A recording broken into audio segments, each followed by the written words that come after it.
Bienvenidos a Brújula Libertaria, gente. Andan. ¿Cómo estamos, brujuleros? ¿Todo bien por ahí?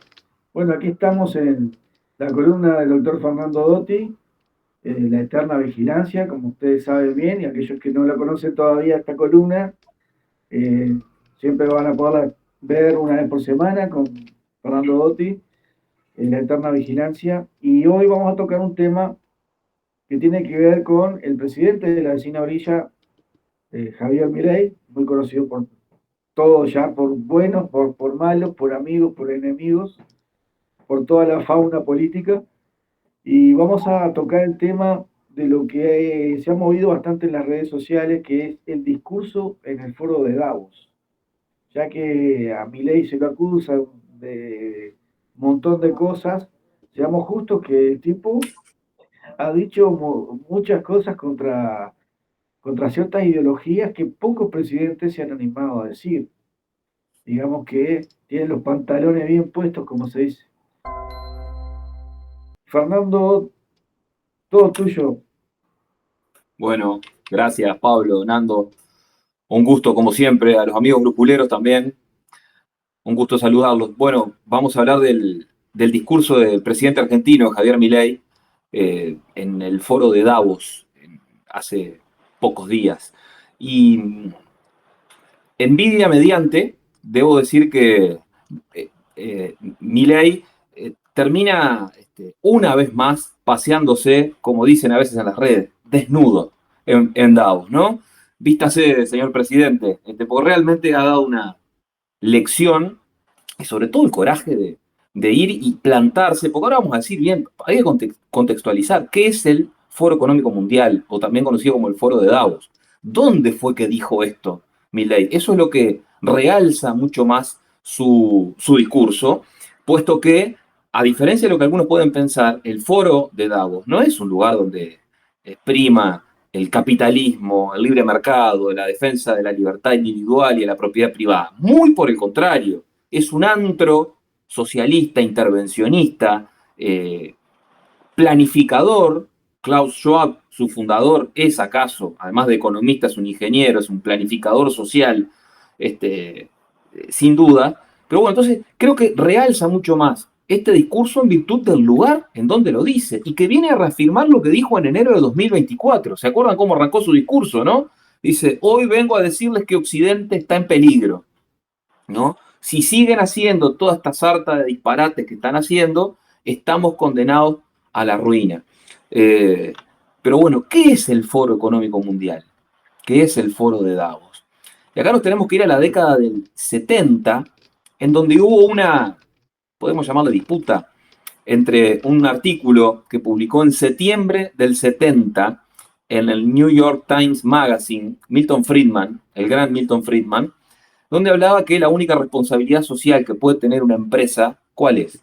Ganar plata, ¿no? En definitiva, esa es la mejor manera en que una empresa puede servir a la sociedad. ¿Por qué? Bueno, porque si es exitosa y hace plata, quiere decir que está dando con la tecla, está dando con la tecla en cuanto a que ofrece un buen producto de una mejor calidad, a un precio más conveniente, y de esa manera está mandando señales también al sistema de precios en el fenómeno de la cooperación social. Ahora, en esa misma época, este economista alemán, Klaus Schwab, publica un libro que se llamaba Capitalismo de partes interesadas, ¿no? ¿Y qué es lo que decía en buen romance Klaus Schwab con esto? Era, bueno, que las empresas, además de que no solo se tenía que reducir a una cuestión meramente, ¿cómo decirle?, de resultados, sino que debían tener una responsabilidad social por, supónganse que es por el daño que causan, esa falsa idea del daño que causan en su accionar, ¿no? Entonces que tenían que hacer algo más, ¿no? Entonces los empresarios tenían que ayudar a moldear la sociedad. Ese es el término que utilizaba, ¿no? Como deja entrever claramente la concepción intervencionista, de esa fatal arrogancia de la que hablaba Hayek, que se deja entrever acá, ¿no?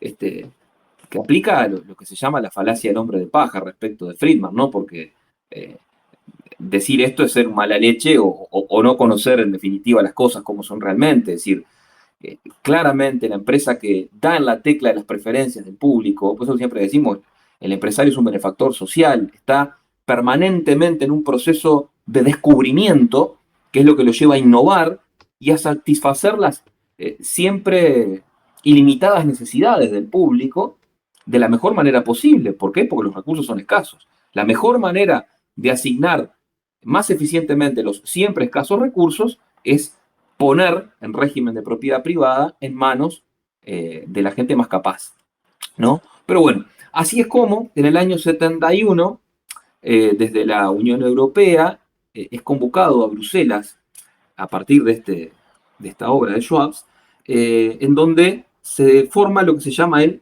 Foro de Gestión Europea, en Suiza, en Davos, ¿no? Recién pasa a llamarse Foro Económico Mundial en el año 87, ya cuando, estimo yo, se veía venir la debacle y lo que finalmente después fue la caída del socialismo real, la caída del muro y la posterior caída de la cortina de hierro y de la Unión Soviética un par de años más adelante, ¿no?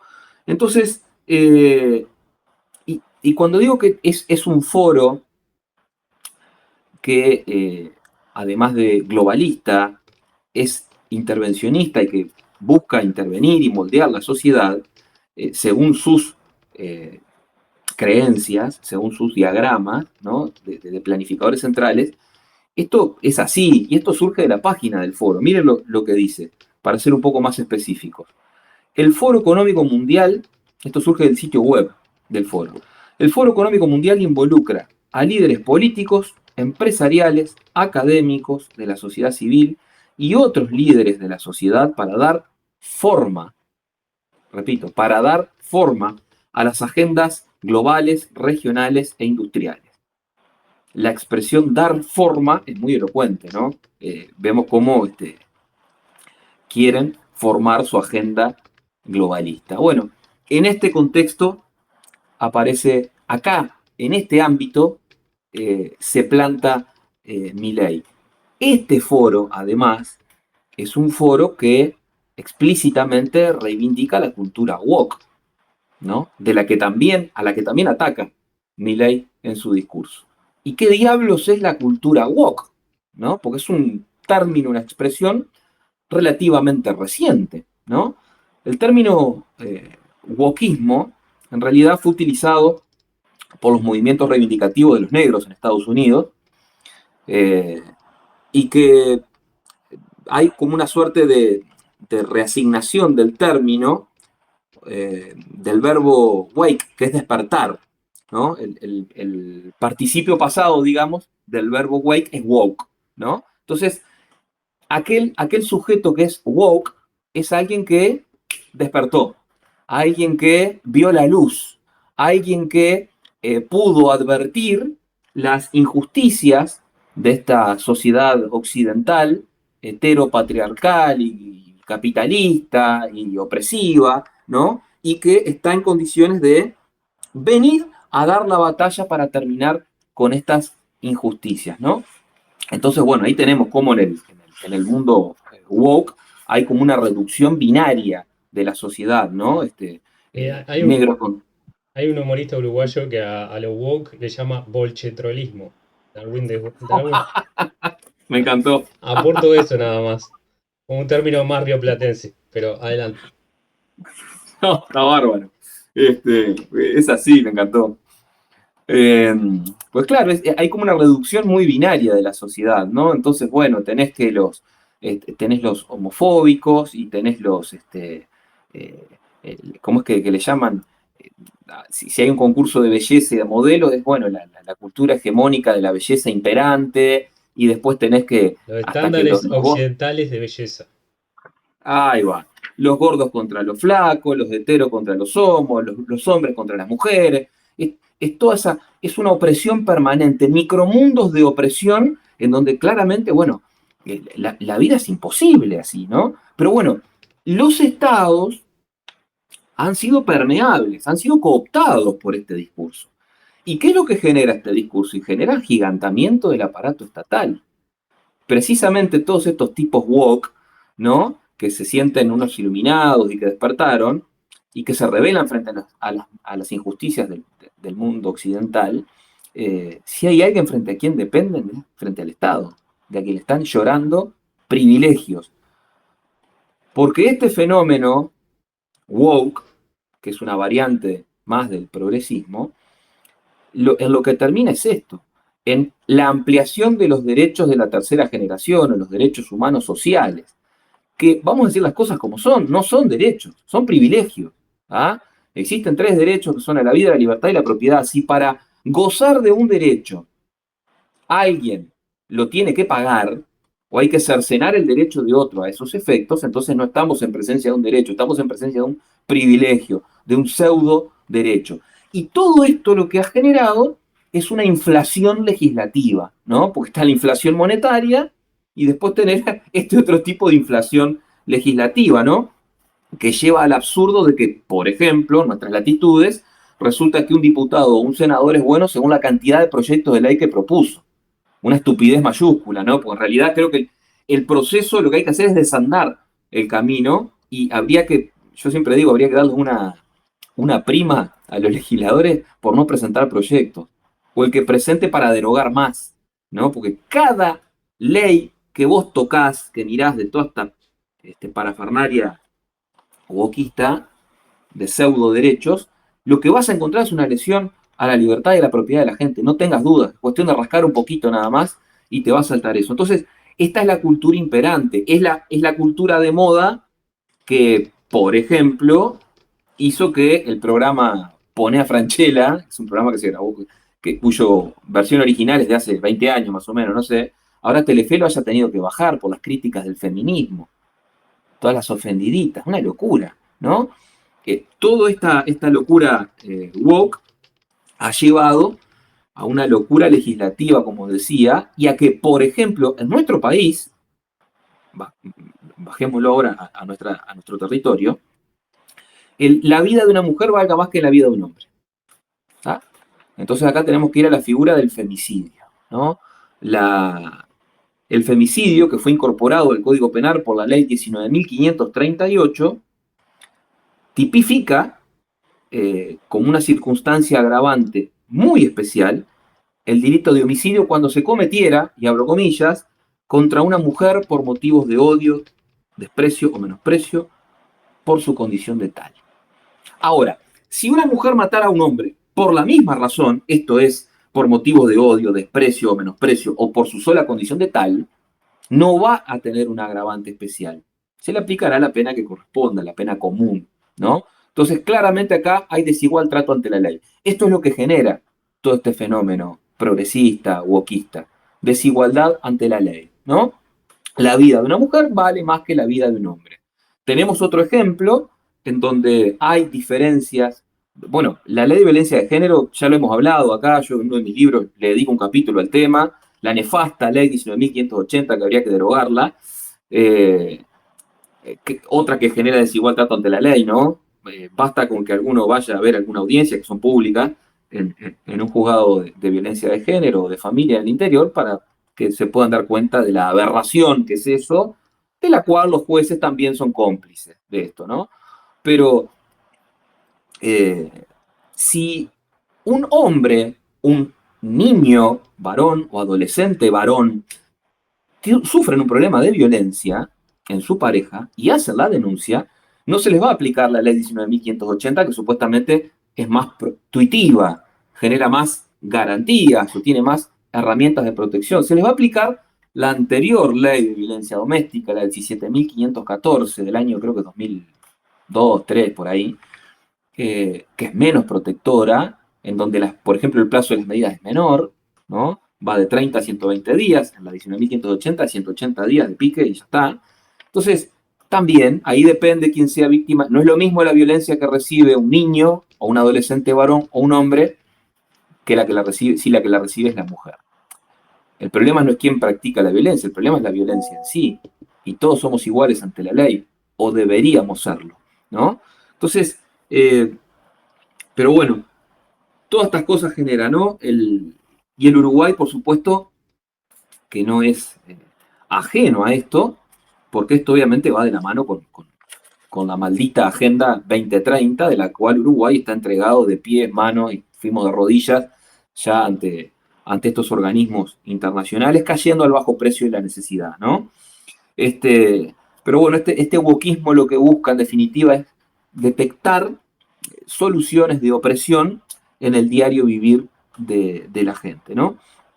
Y hablábamos, bueno, de esta dimensión jurídica que genera lamentablemente, ¿no? Que es una ampliación de supuestos derechos que genera toda esta locura legislativa que hablábamos, ¿no? Ahora, por el contrario, el discurso de Javier Milei, ya reafirmando el que había hecho en enero del 2024, refuerza la defensa en el mercado, en el libre mercado. ¿Y qué es el mercado? ¿No? Porque muchas veces, yo me acuerdo que en uno de sus libros, creo que era Espejos, Eduardo Galeano hablaba de que el mercado es una suerte de Dios cruel, ¿no?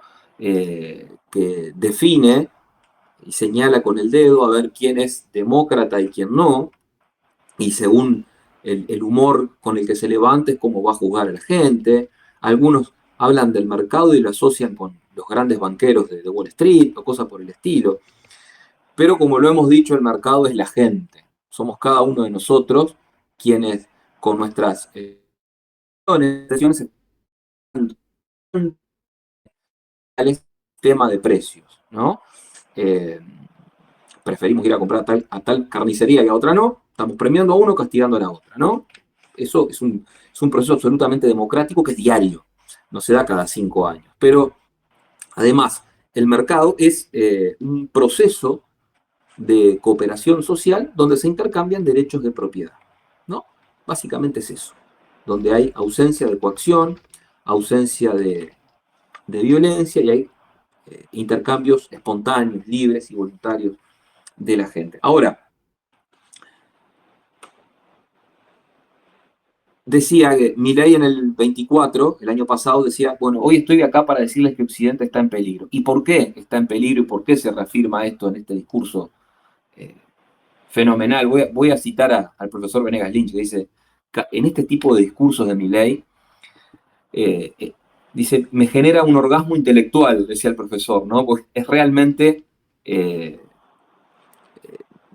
admirable y bueno, nos genera un poquito de envidia acá desde este lado, ¿no? Por eso digo, por la defensa del sistema de libre mercado y en el lugar en el que lo dice. Es un lugar en donde es territorio hostil para quien defiende la vida, la libertad y la propiedad.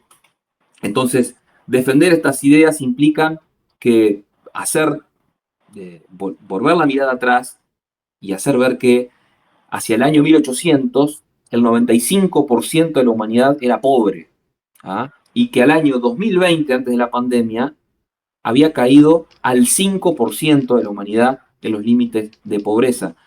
Con una diferencia, además, que la población mundial pasó de 1.000 millones a 7.000 millones. Es extraordinario, es una máquina, ha sido el capitalismo de libre mercado, una máquina de sacar gente de la miseria. Sin embargo, somos los malos de la película. Sin embargo, el intervencionismo está presente permanentemente, pero bueno, el tema es que es esa falsa idea que lamentablemente ha permeado y es de la redistribución de la riqueza, ¿no? Otra estupidez mayúscula, como que si la riqueza estuviera dada, fuera una torta que está flotando en el aire y hay que ir y manotearla. No, señor, la riqueza se crea, la riqueza se gana, no se redistribuye, ¿tá? Y es un proceso de descubrimiento permanente. Permanente ese descubrimiento que tiende a ir dando satisfacción a las ilimitadas necesidades de la gente, como siempre lo decía, pero en la medida que le metamos intervencionismo, en la medida que ataquemos el alma, el núcleo de la generación de riqueza de una sociedad, que es el sector privado, son los empresarios, no los empresarios que van al foro de Davos, los empresarios no prebendarios, los empresarios que realmente dedican su tiempo, su energía y su capital y arriesgan todo para dar satisfacción y someterse al voto diario de la gente, ¿no? Son ellos los creadores de riqueza. Ahora, si tenemos estados intervencionistas, si creamos derechos que alguien los tiene que pagar, bueno, estamos castigando precisamente este emprendedorismo, y si castigamos esto, lo que estamos haciendo es que la torta se achique.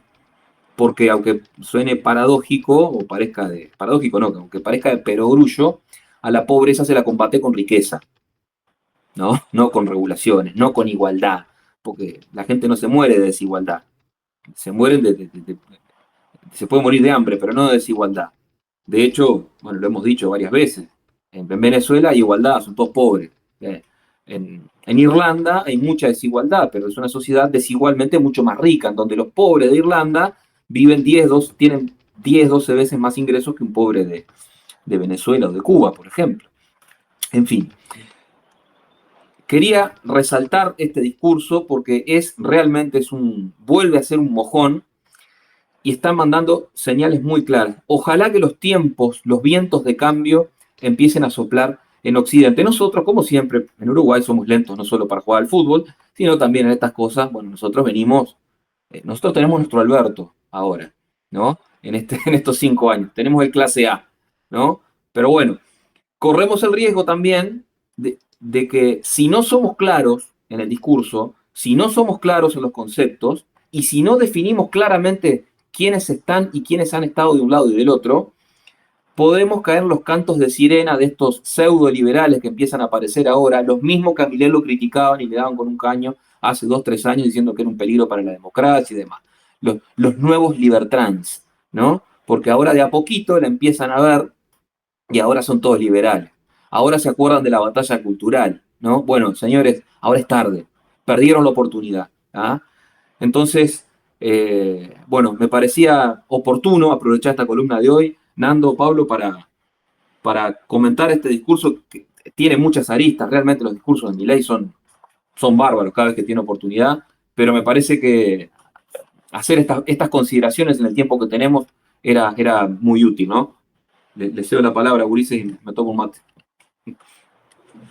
No entendí, obviamente que el tema Milei ha provocado una reacción negativa, sobre todo de la parte de izquierda, la política de izquierda, que es la que defiende todo esto de los lobbies, la parte woke y todo eso.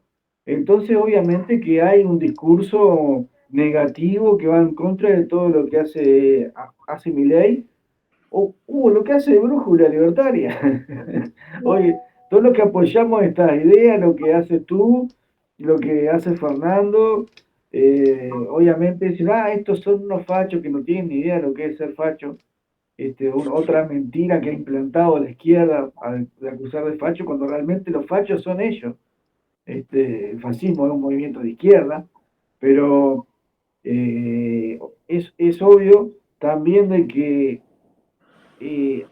iba a llegar un momento de que iba a haber una reacción, y esto está pasando en muchas partes, de que hay una reacción de la población. ¿Por qué ganó Trump?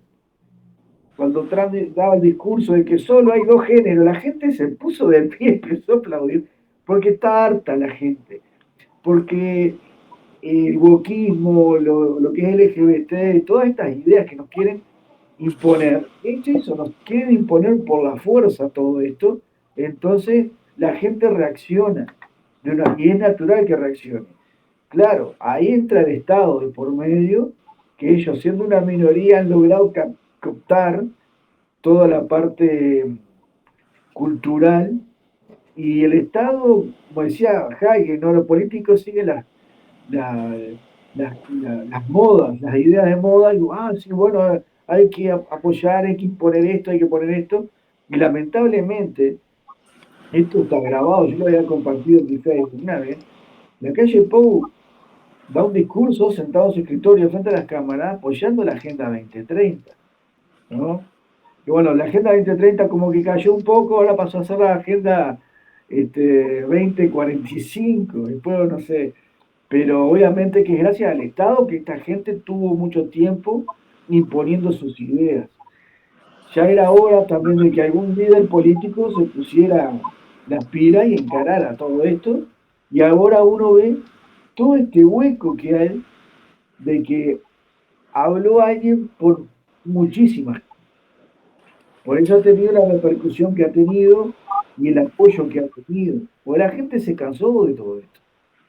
Hay como Decía un Mark revés. Twain que cuando estés del lado de la mayoría es tiempo de hacer una pausa y reflexionar, ¿no?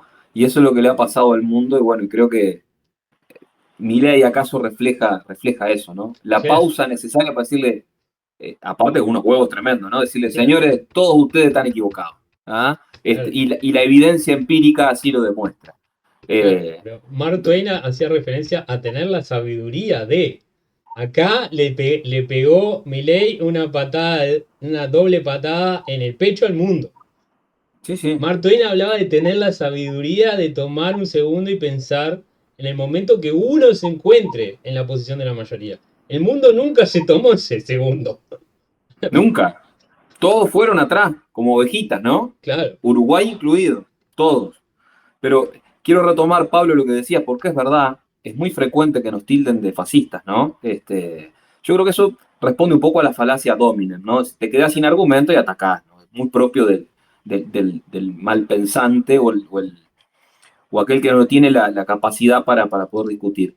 Pero en la doctrina del fascismo de Benito Mussolini, hay dos cosas que me parece que son relevantes para refutar esa afirmación. La primera es, el fascismo, dice Mussolini, nace como una respuesta al liberalismo, para combatir al liberalismo y a la economía de libre mercado. Es una respuesta visceral a la crisis del 29, creyendo que la crisis del 29 fue una crisis de capitalismo. Esa es una de las grandes mentiras económicas de la historia. La crisis del 29 no fue producto del laissez-faire, sino producto de la existencia de una Reserva Federal creada en 1913 y el ciclo de consecuencias responde más bien. Dicho esto, lo otro que decía en la doctrina del fascismo Mussolini es, bueno, nada contra el Estado, todo en el Estado, nada contra el Estado, nada fuera del Estado. Bueno, si nosotros somos los que tratamos de achicar el Estado, ¿quiénes son los fascistas? Bueno, precisamente los que nos tildan de fascistas a nosotros, ¿no? Los fascistas del futuro se harán llamar a sí mismos antifascistas. Esta es una frase que se le atribuye a Churchill, pero en realidad algunos dicen que no la dijo Churchill, pero no importa, porque en sí está muy buena, ¿no? Porque exacto. es así. Es así. ¿Tá? Y hoy, 50, 60 y pico años después, la realidad termina dando la razón. Yo, antes de cerrar, chiquilines, quiero transcribir brevemente el cierre del discurso de Milei en Davos del año pasado. Es muy cortito, pero esto yo lo quiero traspolar y hacer un mensaje para los pymes, el que nos está viendo del otro lado, aquel que tiene un pequeñísimo almacén, aquel que se levanta todos los días temprano, que es el primero en cerrar, en abrir y el último en cerrar, que es el primero en pagar y el último en cobrar, el que no se puede enfermar porque no tiene subsidio de desempleo, a ese pyme que el Estado lo está asfixiando y matando impuestos y que le impide contratar gente porque más que contratar un empleado termina contratando, adoptando un hijo más a la familia, en especial para ellos quiero reivindicar, o mejor dicho, transcribir la parte final del discurso de Milei en Davos del año pasado. Dice, para finalizar, quiero dejarle un mensaje a los empresarios aquí presentes y a los que nos están mirando desde todos los rincones del planeta. No se dejen amedrentar por la casta política y el ejército de parásitos que viven del Estado. No se entreguen a una clase política que lo único que quiere es perpetuarse en el poder, succionando la sangre del sector privado. Ustedes son benefactores sociales. Ustedes son héroes. Ustedes son los creadores del periodo de prosperidad más extraordinario que jamás hayamos vivido. Que nadie les diga que su ambición es inmoral. Si ustedes ganan dinero es porque ofrecen un mejor producto a un mejor precio, contribuyendo de esa manera al bienestar general. Ustedes, amigos pymes, son los verdaderos protagonistas de la historia. Terminaba diciendo Milei que tenían en Argentina un aliado inclaudicable y acá en Uruguay también los libertarios, los liberales, somos aliados de los pymes. ¿Por qué? Porque ellos son los benefactores, los mayores benefactores sociales que ha tenido la humanidad, ¿no? Y lo repito, han sido los mayores benefactores sociales que ha tenido la humanidad. Vayamos, hagamos un viaje en el tiempo, como siempre decimos, al siglo X, a ver si había antibióticos, si había heladeras, si había autos, ¿no? Si había internet. si había celulares, bueno, ¿quién creó todo eso? Bueno, ahí está la respuesta de quiénes son los verdaderos benefactores. Chiquilines, por acá vamos dejando. Muy bien. Sí, buenísima la columna, creo que quedó clarísimo. Así que bueno, pongan en los comentarios qué les parece.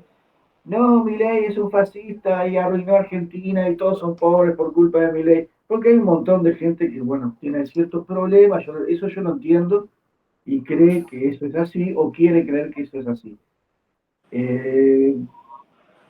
Nosotros, por más liberales que seamos, nosotros ponemos en el fuego las manos por Milei. Pero sí somos objetivos. Y si está haciendo las cosas bien, bien. El día que las haga mal, le vamos a caer con un caño. A todos los políticos. Por ahora el tipo viene cumpliendo. Dijo que iba a hacer esto y esto, viene cumpliendo y nosotros no vamos a decir que no. Es la verdad.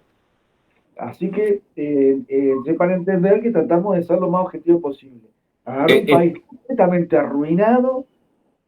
Se morían por año 2.000 personas en el norte de Argentina de hambre. Y eso se empezó a corregir. Pero eso fue con el kirchnerismo, incluso con Macri. Con políticas de izquierda, vetustas, totalmente estatistas. Y hoy día ha pegado un rumbo, ha hecho un rumbo diferente. Dijo, bueno, hay que cambiar 100% esto. Y bueno, y los resultados se están dando. Pues es así, es empírico.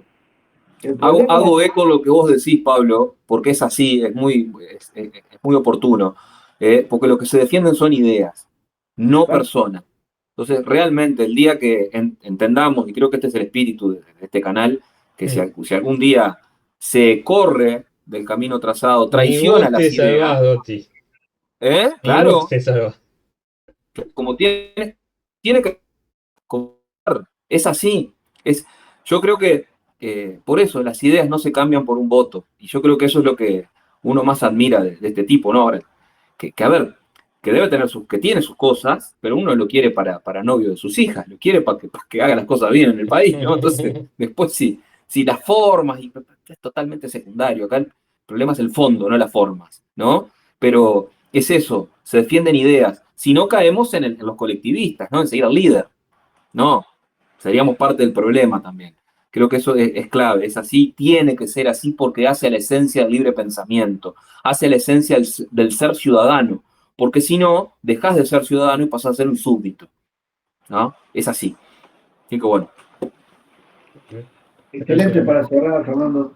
Brujuleros, los comentarios abajo, pongan sus insultos, su agradecimiento, su aplauso, como siempre. Yo me despido con el saludo a Elon.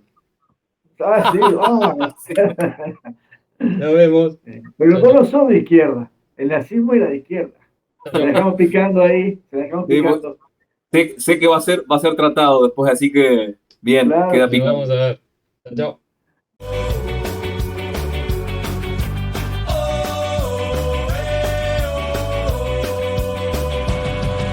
Brújula libertaria, vaya fama que has ganado. Te hallamos en YouTube, un canal recomendado. La murga trae sátiras a jugar y a desbordar. Con vídeos e ideas